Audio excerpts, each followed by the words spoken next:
All right, I think I feel thoroughly relaxed. Feet are kind of up right now. Kind of chillaxing. I actually have things have changed, obviously, but so where did we last leave off? It's kind of been a while since I've done a Prisoner of Warcraft episode, and by the way, this is another episode of Prisoner of Warcraft where I just kind of talk about my past life, or at least my past as a player and as a person who plays the World of Warcraft. As you can see, this thing is largely unscripted and it's just kind of freewheeling. But we last left off when we found Prisoners of Warcraft, when we created the guild on November something or other of 2007. I have it written down nowhere, actually. So Prisoners of Warcraft, the GM, the guildmaster, was worshipped. She was a priest. I'm just gonna call her Wu. That's what we all called her back then. There was Uncone. He was this rogue who you barely see. I barely saw him, really. He like quit shortly after. And then there was me. That was it. It was the three of us. Ta-da! So 12 years ago we founded this guild, and obviously I'm the only one left standing or sitting here. Back then though, I was just someone who would quit trying to run a guild whose purpose, that guild's purpose, was just to get cloth for me. That's pretty much what Horde House summed up to. I had no idea how to actually run a guild or an organization like in a video game. Neither did Wu, neither did Uncone, but you know, that's how that kind of thing sort of starts, right? We just kind of, hey, let's figure it out. So we had a bunch of early recruits. I don't exactly know when they came in, but we got Carl and Gary, who were the actual former co-leaders of the previous guild that I was in, the Fiend Club. I actually found out the name. I looked it up and hey, cool, the mystery is over. But slowly the roster began growing, including PMAC, someone who's still in the guild to this day, including Jewy, who is off and on every now and then, but hey, shout out to him too. But we started to do things as a guild. It was nice. Wu had a goal. She wanted to eventually raid, starting with Karazhan, of course, and then be like the super top awesome guild that we know we are. But at the time, I recall my mindset was really simple. It was simply, I just want to help out. I just want to help us reach our goals somehow, some way. Tell me what to do. And that was it. It was really simple, but it was all encompassing. It wasn't, because I wasn't just playing for me anymore. I was one cog in the machine that was the guild, and I just want to help out. So if there was any foundation for Prisoners of Warcraft or any guild or a team, it's that motivation of wanting to help. So in the context of the World of Warcraft, and specifically in the timeline of the Burning Crusade, that's going to mean getting the team ready for raiding. Because remember, this was November of 2007, so at the time, Zul'Aman had just released, so we were able to go in there if we really wanted to, but we had no business being there. We still needed to work on getting basic gear from like Karazhan, but to do that we needed to get the attunements. So there was a really long road ahead for us. That's when I really started to study up on, or at least really gain proficiency over running dungeons. Remember, I was a warlock at the time. I wasn't tanking. And at the time, once we really got everything together, I was pretty heavily geared because I had gladiator stuff. I had my frozen shadow weave set. Like, I was doing pretty good damage, even though I didn't really like know what I was doing. It just meant that people tend to know even less than what I knew. But thinking back, the dungeons in the Burning Crusade, heroic dungeons specifically, I think those are like some of my favorite of all time in the World of Warcraft. It's somewhere that I guess it has a tie with heroic Cataclysm dungeons pre-nerf, when they were like much more difficult than they were before.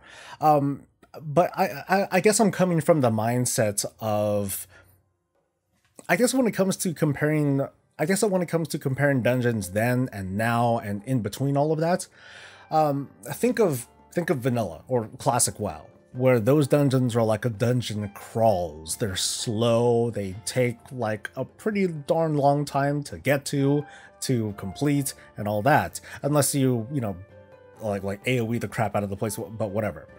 As opposed to today's dungeons, they're more like dungeon runs. They're sprints. How fast can you grab everything and AoE it down and crowd control and that sort of thing? It's a race.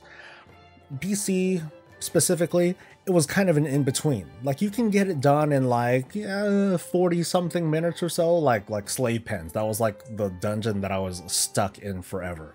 But that particular dungeon, I guess it was just decently paced. There were some dungeons that were faster. People famously run not Mechanar as the fastest dungeon, but a lot of the other dungeons, even the more difficult ones, they just had a good pace to it, where it's like, okay, there are certain things where we can just like grab some stuff and burn them all down. Other times we gotta CC this, control that, otherwise we wipe. Even with decent gear, you didn't want to really mess around in those dungeons. Like, there was only a certain point where you could outgear stuff, unlike now where a tier will pretty much graduate you from certain levels of content, with the exception of Mythic Plus, of course. But I just liked BC dungeons. It gave me a lot of it gave me many chances to learn about my class as a warlock, at least.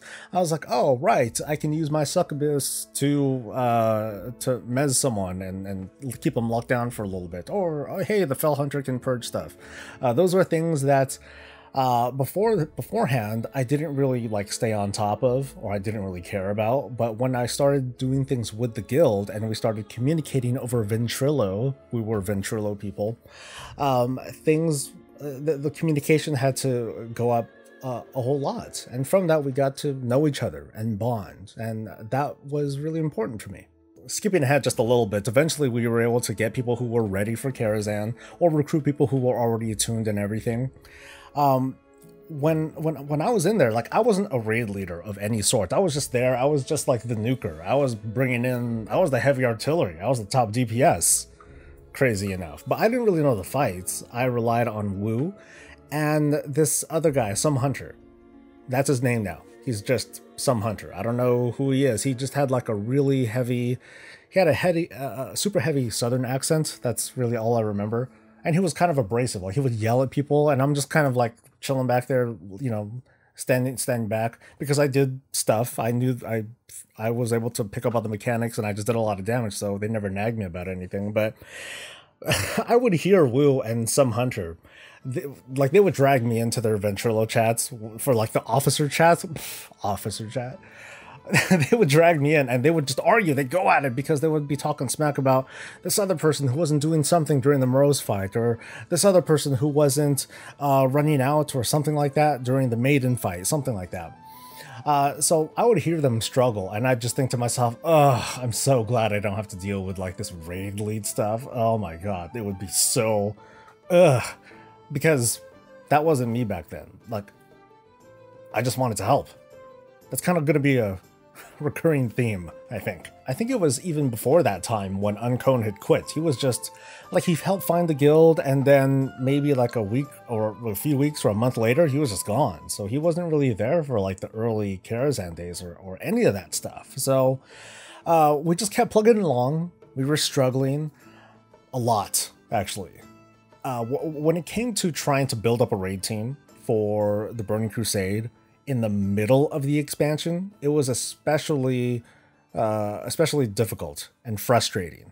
A while back, I made a video where I ranked all the expansions based strictly on my personal experience, and Burning Crusade was like pretty low. I think it was like the second to the last, because of what I'm about to tell you.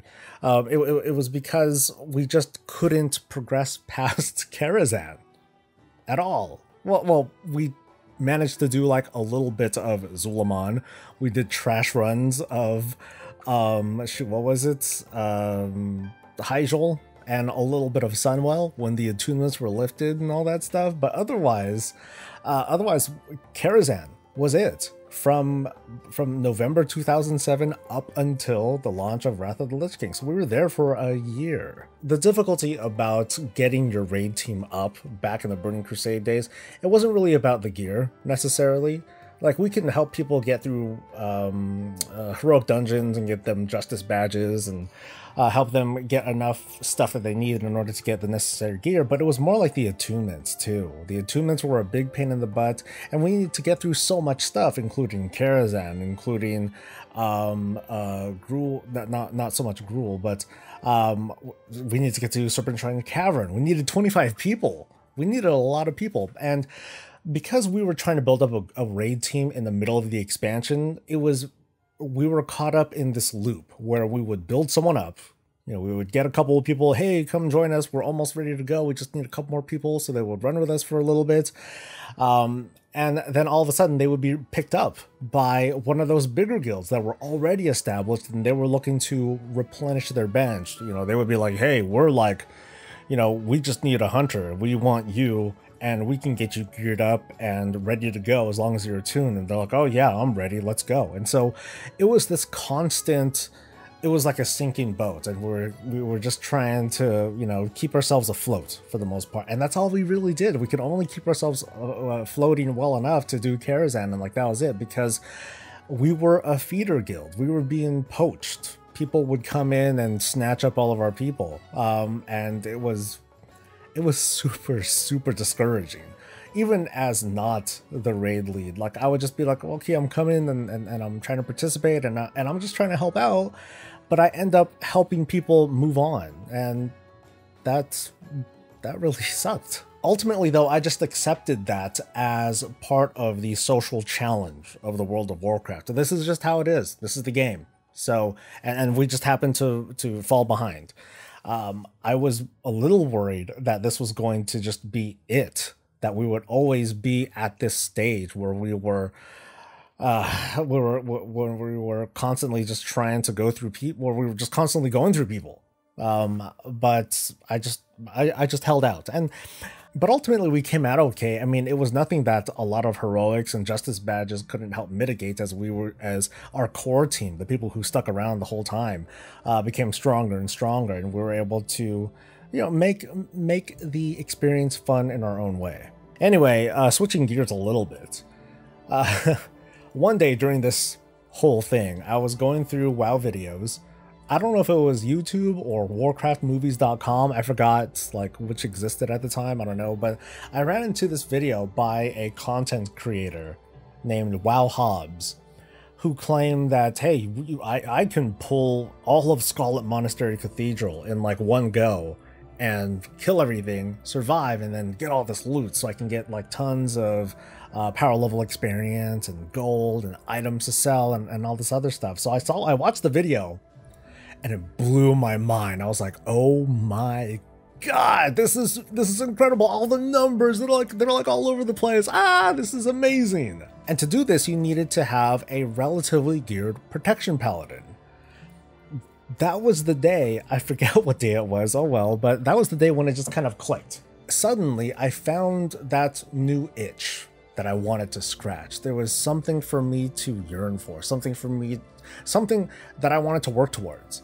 A new goal that went beyond, oh, I better grind for more Scryer's rep and all that stuff. I found a project that I thought that could work out. So when I wasn't on my lock running heroics for people, or when I wasn't helping people, when I wasn't helping the guild raid through Karazhan, I devoted myself to this new goal. I made a paladin for the sole purpose of replicating what Wow Hobbs did in his video, and make money. That was it. My motivation was to make lots of money. That's why I made it a paladin. So here we go. Here's the paladin, and his name was Gowry. Yeah, Gowry. Real quick on the whole Gowry thing. So Gowry, I'm like defending myself here. Gowry is the name of a character in an anime called Slayers. He's like this tall, blonde-haired dude, long hair, swings a sword, big old sword of light kind of guy.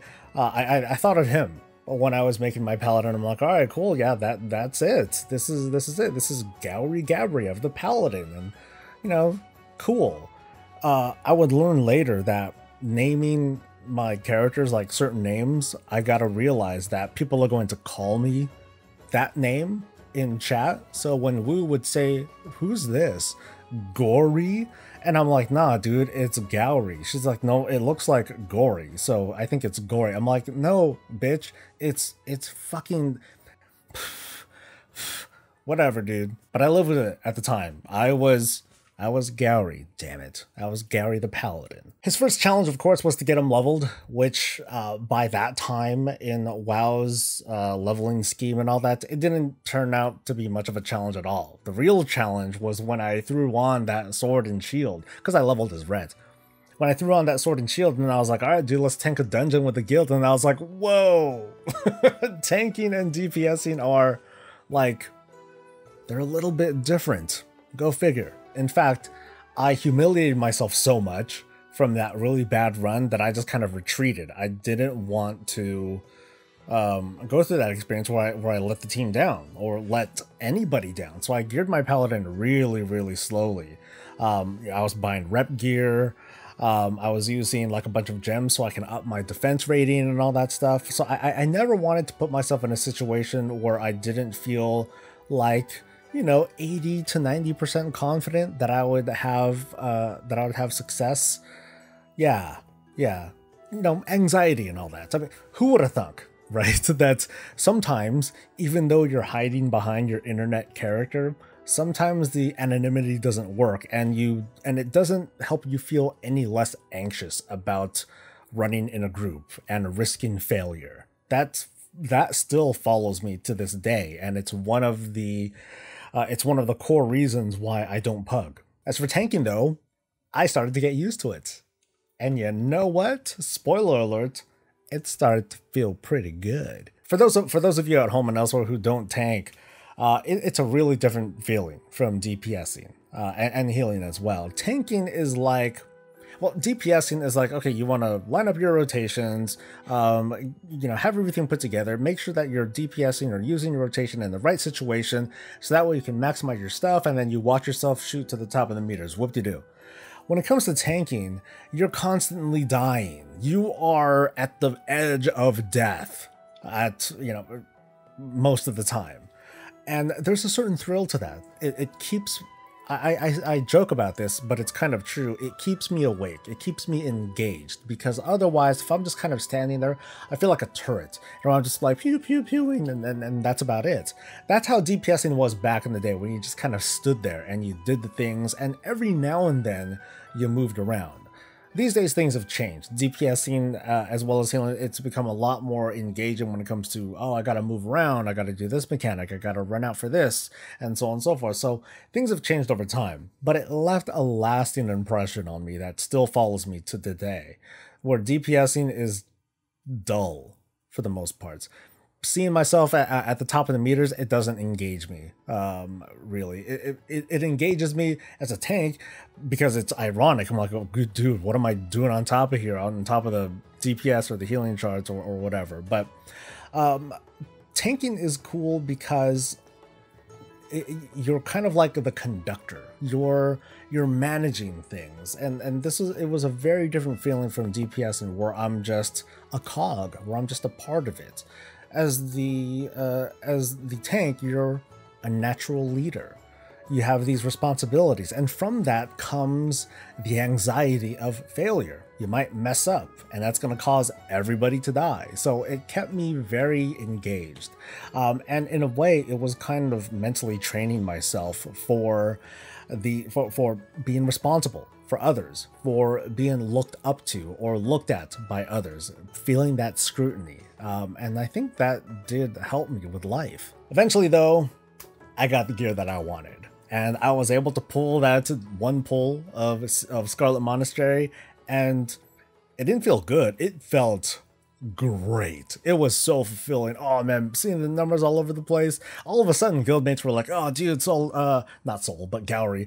Let me run with you, dude." I'm like, "Yeah, dude, yeah, let's go." And so I would, you know, help power level them and all that stuff. And I needed them anyway because I couldn't pick stuff up fast enough. Like back then, if you were to do a pull of like, you know, dozens and dozens of mobs, you had to pick up the loot one thing at a time, they would despawn before you had time to pick everything up. So having other people with you was pretty helpful. So overall, things were looking pretty good for me and the guild. I would help people level. They would pick up my money.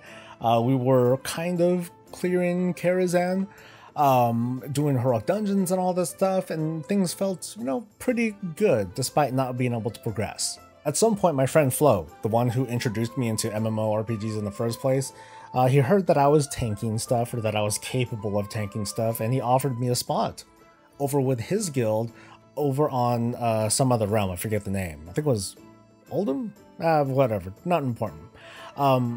And so I thought to myself, yeah, sure, I'll do it. I didn't even think about it. I just decided, hey, okay, I'll raid with him during his raid nights or whatever, and then during my guild's raid nights, I'll raid with them. Sure, it's gonna work out just fine. Yeah. Yeah. So as soon as I transferred my character over, I was talking with Flo, and he was like, "Oh yeah, we'll get you a raid spot as soon as one frees up." And I'm like, "Wait, what are you talking about? When one frees up? You said that there was a spot." He's like, "Oh yeah, there's a spot on the bench." So I learned what a bench was. A bench is apparently the place that you sit when you're waiting for a raid spot. So apparently, you know, as I was learning at the time, apparently my job is to just sit there and wait during raid nights to see if I'm needed. Fuck that, dude. I don't want to do that. That's not how I want to play the game. I want my raid spot, you know? I was used to having a raid spot in PAL. I expect to have a raid spot here. So here I am on this character that I spent weeks or about a month or so, like, building up and everything, so I can get him to 1 Pulse Scarlet Monastery and everything. He's ready to go, and he's gonna chill on the bench.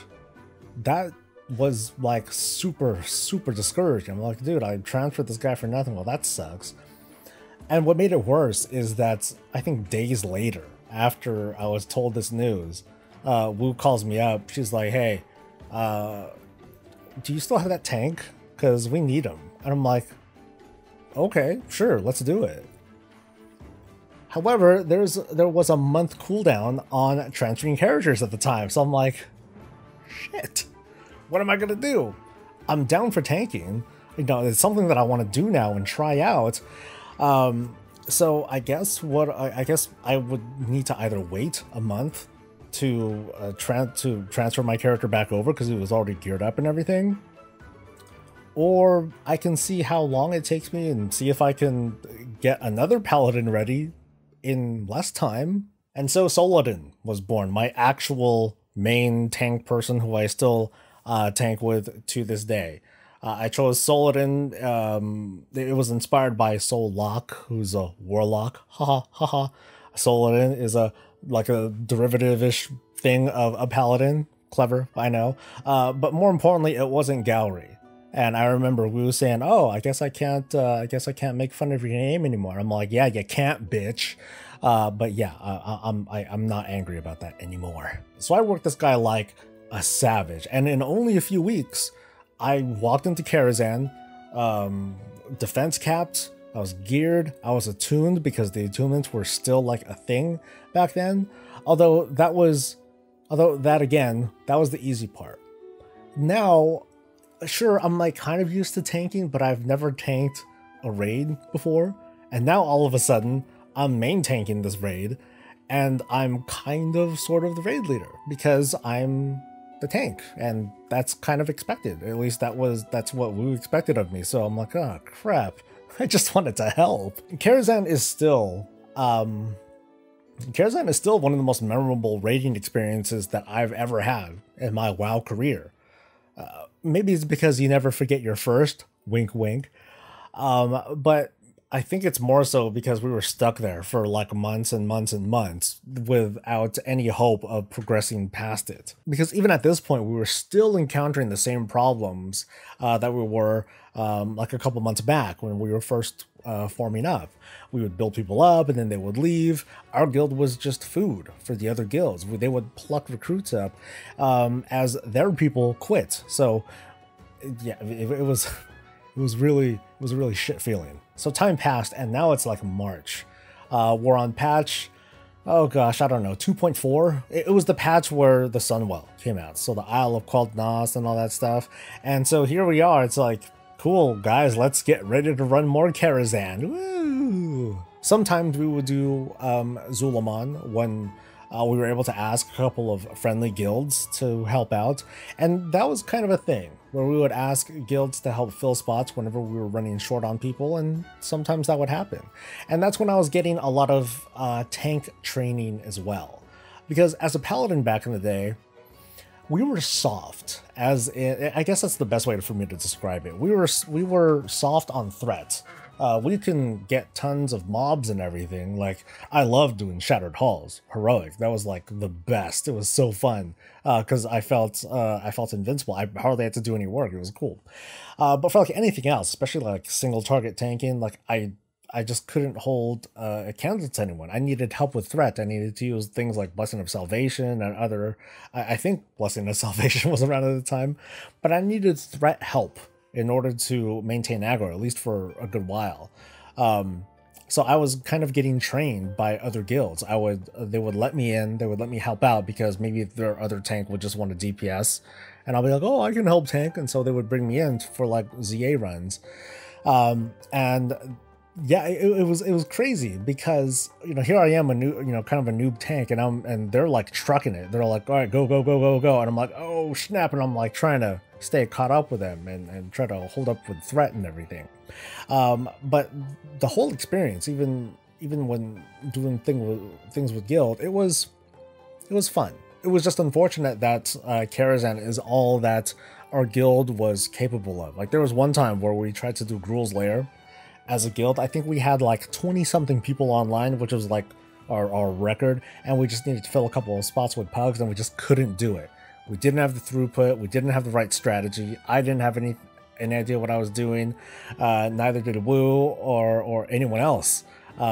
We had all the pieces, like we had a mage tank, we had this, and fear wards or whatever, we had all this stuff in place, but we just couldn't get past High King Mulgar, or I think that's his name. We couldn't get past High King.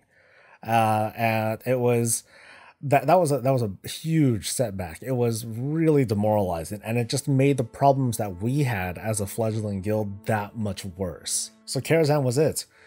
We couldn't progress past that because we couldn't get the people, but we couldn't get the people because we couldn't progress. I mean, I know I'm talking about this a lot now, because back then I didn't. It's not like I posted this on the forums or I made some rant about this on YouTube or anything. But I mean, looking back and seeing how things have changed over time, Blizzard knew what was happening, that this was happening a lot across the game. And so that's why, you know, later in Burning Crusade, the attunements were mostly lifted, but the damage was already done. Servers were full of, like, you know, these bigger guilds and smaller feeder guilds, for the sake of, hey, we just need geared people, come on, let's go. And that's pretty much how it went, at least on my realm. Now, even though the attunements are gone, now we have these social attunements of today, where we have item level and Raider IO and, you know, that sort of stuff. So it's unfortunate that as a guild we didn't get to experience the Burning Crusade expansion to its fullest, but we did have fun. We did have a good experience as a guild, at least among those of us who stayed. I still have really clear memories of when I had dual boxed Karazhan, where I was just alt tabbing. I don't know how that software works, but I was just alt tabbing, where I would gain threats on my paladin, and then I would tab over to the warlock, and then I'd throw some dots and shadow bolts and stuff, and I'd tab back over and do the same thing, and I did pretty well. Like, my warlock still was really high up on the recount meters at the time, and that felt pretty good. I remember Karazhan often being called Technozhan because, you know, we would play music over vent and, you know, obviously, yeah, techno music. I remember the many times where we would do Hyjal trash runs because that was all we were capable of. We couldn't do the boss. And, you know, we would get a lot of people to join us for these runs. It's funny. We just felt like scavengers. We were just kind of getting whatever pickings we can get and selling those on the auction house. Anything that we can get a hold of. The same thing with Sunwell. We were able to get past the big green arcane thing. We called it the bouncer, because sometimes that first mob would just wipe us. We would only have a small group. It's not like we would have 25 of us in there, but we'd have a small group and we tried to get in as far as we can, and sometimes we just couldn't get past the front door. But I learned a lot about WoW, about myself at the time. It kind of reflected in real life as I started to move up over at my job. I was at Best Buy at the time. And I think that's I think that was the year where I got a promotion, I believe, where, you know, I was acknowledged for showing a greater leadership role, and that kind of mirrored me raid leading in WoW.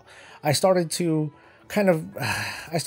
refer strongly to that as to like, hey, what's your leadership experience? Well, you know, I run a raid team in WoW. It sounds stupid.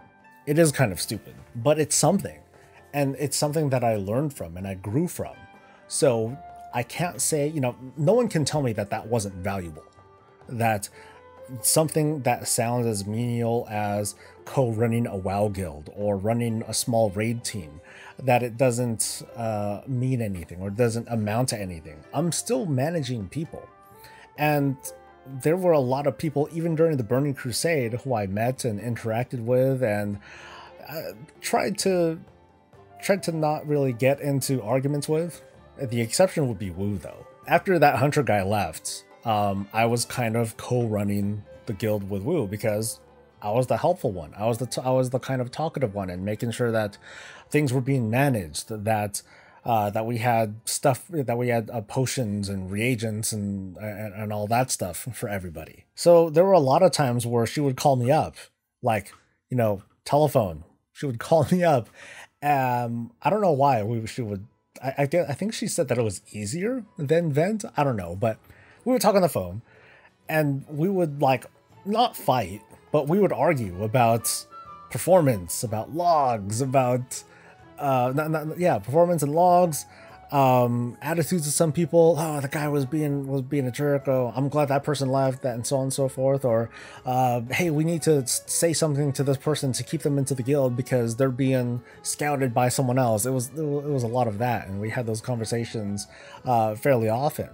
But we tried our best to play guild ma and pop to this team. We were trying to, like, you know, make a cool little website on Guildox. I think that was the name of the site.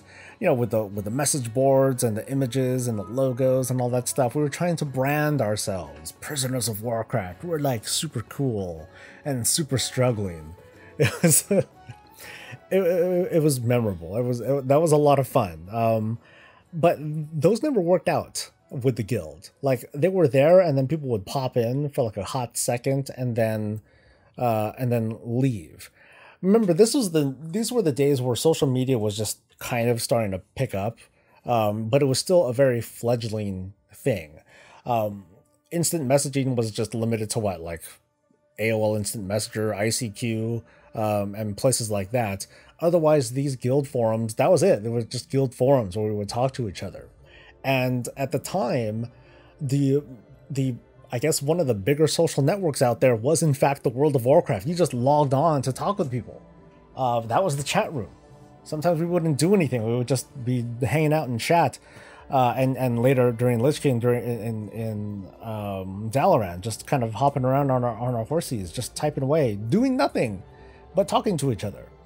And I'll probably talk about that later, but yeah, I think that kind of lends to some of the success of WoW. It's that it was just a big old chat room that people managed to, that people hung out in. Now, these days, of course, it's so much easier to directly talk to each other through today's social media and Twitter and Facebook and Discord and other such things. But back then, it was WoW, and our guild was just one of those many lobbies for you to join. So from late 2007 up until I think a year later, I think Lich King came out in November 2008. So it's like over that year, I changed hugely. Where before I was just like, hey, I'm trying to help, but I don't really want to talk to anyone. I just kind of want to be left alone. And I was a warlock at the time. To now I'm like main tank for the guild, and now I'm kind of co-leading it. I still just wanted to help, but now the way in which I helped was markedly different. Now, yeah, I'm visible. I couldn't just hide anymore. People knew who I was. People called me Soul. And that would stick with me for the next 13 years, 12 years, something like that. So when we get to our next episode of Prisoner of Warcraft, I'm going to be talking about... I don't know if I'll be... I doubt I'll be able to get through all of Wrath of the Lich King. There's like going to be a lot to talk about, but it is kind of like the Golden Age, or it was the Golden Age, where we had like millions of people playing this game, where WoW became just this, it became this cultural phenomenon that was a part of everything on TV and all that stuff. And Prisoners of Warcraft was just getting started. It started with me having everyone leave the guild. So that's going to be a treat for me to share next time though. So I hope you enjoyed this kind of random talkie, this episode of Prisoner of Warcraft. Stay tuned for the next one where I talk about Wrath of the Lich King and the adventures of me and Pal and the other me who lives in the 3D fleshy world that you all know and smell. So I hope you enjoyed yourself. Please like the video if you did, and subscribe for more of this and all things Warcraft. You guys have a good one, and I'll see you next time. Until then, stay safe, stay happy, and stay breezy.